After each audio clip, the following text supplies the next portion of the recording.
من الشیطان الرجیم بسم اللہ الرحمن الرحیم السلام علیکم ورحمۃ اللہ وبرکاتہ۔ ناظرین کرام، جیسا کہ آپ جانتے ہیں کہ ساری دنیا میں ورلڈ واٹر ڈے منایا جا رہا ہے، یعنی پانی کا عالمی دن۔ پانی کی بڑھتی ہوئی ضرورتوں کو پیش نظر رکھ کر اور مستقبل میں جو پانی کے حوالے سے دنیا کو لاحق کرائسس یا چیلنجز درپیش ہیں، ان کے پیش نظر یعنی لوگوں میں شعور بیدار کیا جا رہا ہے کہ پانی ایک اللہ تعالیٰ کی بہت بڑی نعمت ہے، اس کی قدر کرنی چاہیے، اس کو کم سے کم یعنی ہم استعمال کریں اور ضائع ہونے سے بچائیں تاکہ ہماری زندگی پرسکون ہو سکے۔ اس حوالے سے آج میں آپ کے سامنے حضور صلی اللہ علیہ وسلم کی سنت کی روشنی میں اور قرآن مجید کی تعلیمات کی روشنی میں کچھ گزارشات پیش کرتا ہوں۔ قرآن مجید اس حوالے سے سب سے پہلی بات تو یہ کرتا ہے کہ انسانی زندگی کا دار و مدار پانی پر ہے۔ وَجَعَلْنَا مِنَ الْمَاءِ كُلَّ شَيْءٍ حَيٍّ، صرف انسان کا نہیں بلکہ جتنی بھی لائف ہے دھرتی کے اوپر، اس سب کا دار و مدار، زندگی کا جو دار و مدار ہے وہ پانی کے اوپر ہے۔ پانی سے نہ صرف انسانی زندگی متاثر ہوگی بلکہ نباتات اور جتنے بھی جاندار ہیں وہ سب کی زندگی یعنی اسے متاثر ہوگی۔ تو پانی انسان کی زندگی کی بنیادی ضرورت ہے۔ اس حوالے سے قرآن مجید یہ کہتا ہے کہ وَلَا تُسْرِفُوا إِنَّ اللَّهَ لَا يُحِبُّ الْمُسْرِفِينَ۔ سورۃ الاعراف میں اللہ تعالیٰ نے ارشاد فرمایا ہے کہ یعنی فضول خرچی نہ کرو، اور بے شک اللہ فضول خرچی کرنے والوں کو پسند نہیں کرتا۔ اسی طرح دوسری جگہ سورہ بنی اسرائیل میں اللہ تعالیٰ نے ارشاد فرمایا ہے کہ ان المبذرین کانوا اخوان الشیاطین شیطان لربہ کفورا، اور شیطان جو ہے اپنے رب کا ناشکر گزار ہے۔ تو یہاں پہ اللہ تعالیٰ نے واضح طور پر ارشاد فرمایا ہے کہ اسراف سے بچنا ہے۔ اسراف کہتے ہیں یعنی چیزوں کو اور اللہ تعالیٰ کی نعمتوں کو ضائع کرنا۔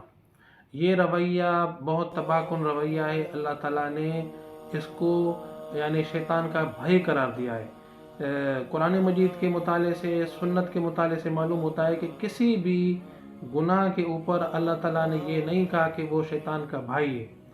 لیکن پانی یعنی اسراف کے حوالے سے ظاہر پانی میں بھی ہم اگر اسراف کریں گے تو اس زمرے میں شامل ہو جائیں گے۔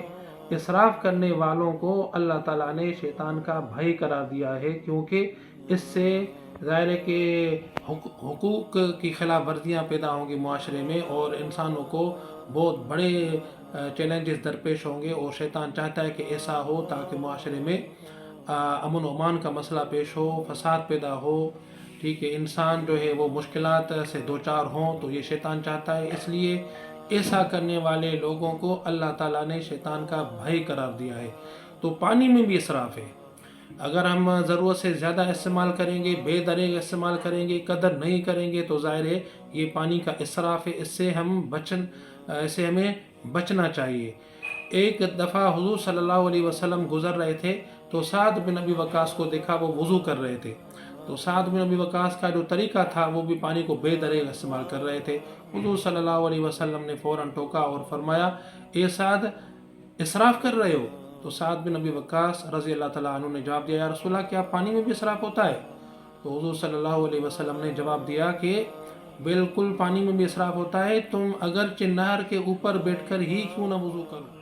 تو یہاں سے یہ معلوم ہوا کہ حضور صلی اللہ علیہ وسلم پانی کے اسراف کو بھی اسراف ہی فرما رہے ہیں۔ تو قرآن کی یہ دو آیتیں اور حضور صلی اللہ علیہ وسلم کی حدیث بالکل واضح طور پر بتا رہی ہے کہ ہمیں پانی کو ٹھیک مناسب انداز سے استعمال کرنا چاہیے۔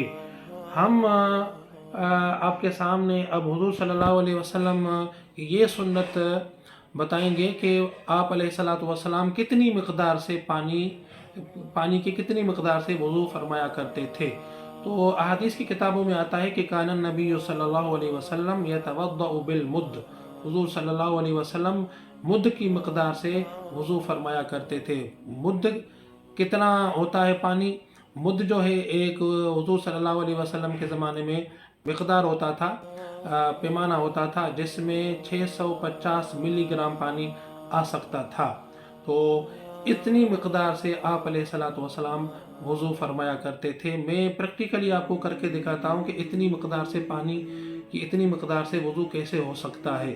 تو ملاحظہ فرمائیے.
ناظرین، آپ نے دیکھا کہ کتنی چھوٹی سی مقدار سے، جو کہ پانی کی بوتل ہے 1 لیٹر کی، اس میں سے پوری بھری ہوئی نہیں ہے، 650 ملی لیٹر پانی میں نے اس میں ڈالا ہے اور اس سے وضو کر کے آپ کو دکھایا ہے. اور پھر بھی آخر میں آپ دیکھیں کہ وضو کا باقی پانی بچ گیا ہے. تو میرا وضو بھی ہو گیا، سنت کے مطابق بھی ہو گیا. وضو کے پانی کے حوالے سے ہم عام طور پر غفلت کا شکار ہیں، چاہے دیندار ہوں، چاہے عام لوگ ہوں، چاہے پرہیزگار ہوں، وہ پانی کو بے دھڑے استعمال کر رہے ہیں. خاص طور پر آج کل کی مساجد میں جو وضو کی ٹونٹیاں ہیں وہ کھلی رہتی ہیں، جیسے پانی بہت ضائع ہو جاتا ہے. تو مسجدوں کی جو ٹونٹیاں ہیں ان کو بھی ہمیں تبدیل کرنے کے اوپر سوچنا چاہیے. وہ ٹونٹیاں مسجد میں لگوانی چاہیے جن کو ہم واٹر سیور ٹونٹیاں کہتے ہیں، جو کہ بہت ساری مساجد میں آج کل لگائی جا رہی ہیں اور چل رہی ہیں. دنیا میں بھی اور بہت ساری مساجد میں ایسا ہو رہا ہے. اور اسی کے ساتھ ساتھ ہمیں مسجد کے جو وضو کا پانی ہے وہ ڈرین ہو کر ضائع ہو جاتا ہے، اس کو بچانے کے اوپر بھی ہمیں توجہ دینے کی ضرورت ہے. اور اس کو ری سائیکل کیسے کیا جائے تاکہ مسجد میں چھوٹا موٹا جو پارک ہے، گارڈن ہے، وہ بھی سیراب ہو اور پانی ضائع ہونے سے بچ جائے، یا وہی وضو کا پانی جو ہم استعمال کرتے ہیں اسی کو دوبارہ قابل استعمال کیسے بنائیں۔ اس کے اوپر بھی دنیا میں بہت ساری جگہوں پر مسجدوں میں کام ہو چکا ہے۔ ہمارے پاکستان میں بھی اس وقت ضرورت ہے کہ ہم اس کو ماڈل کو ایڈاپٹ کریں مسجدوں میں، تاکہ ہمارا جو پانی ہے وہ ضائع ہونے سے بچ جائے، اور مستقبل میں جو پانی کے حوالے سے ہماری قوم کو، دنیا کو خطرات لاحق ہیں۔ تو آج کی اس ویڈیو کا مقصد یہ تھا کہ پانی اللہ تعالیٰ کی بہت بڑی نعمت ہے، اس کی ہمیں قدر کرنی چاہیے۔ قدر نہیں کریں گے تو مستقبل میں بڑے کرائسس سے دوچار ہوں گے۔ اسی وجہ سے پانی کے بچاؤ کو گرین پیس کا نام دیا جا رہا ہے، یہ گرین پیس ہے۔ تو ہمیں یعنی انوائرنمنٹ کو بچانا ہے اور ماحولیات کو بچانا ہے، گلوبل وارمنگ سے بچانا ہے دنیا کو، تو ضروری ہے کہ پانی کا کم سے کم استعمال کریں۔ پانی جتنا بچے گا جاندار کے بھی کام آئے گا، انسانوں کے بھی کام آئے گا، اور پلانٹیشن میں اور گرینری میں اس میں بھی کام آئے گا۔ اس سے دنیا خوبصورت بنے گی، پرامن بنے گی۔ اللہ تعالیٰ سے دعا کرتے ہیں کہ ہمیں پانی کی نعمت کی قدر کرنے کی توفیق عطا فرمائے اور پانی کو ضائع کرنے سے ہمیں بچائے۔